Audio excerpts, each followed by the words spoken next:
今日帶大家嚟位於青衣嘅浩景灣睇睇我哋其中一個單位嘅案例。業主新買單位，單位出現唔同程度嘅滲漏問題。業主睇到我公司過往嘅工程短片後，知道我公司應該可以幫到手，所以相約檢驗。檢驗時，檢驗員全面解釋鋁窗嘅結構、滲漏嘅原因、位置、物料，再到施工嘅工序。業主們最後同意我公司為單位進行一次完善鋁窗保養工程，並入紙進行埋屋宇署嘅自願驗窗計劃。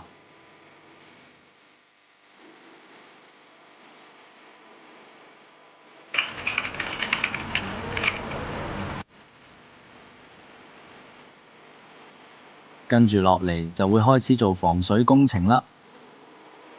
收到驗窗令，預約師傅上門檢驗時發現鋁窗嘅問題，跟住對症下藥，安排返針對屋宇署既驗窗要求同窗框滲漏嘅工程。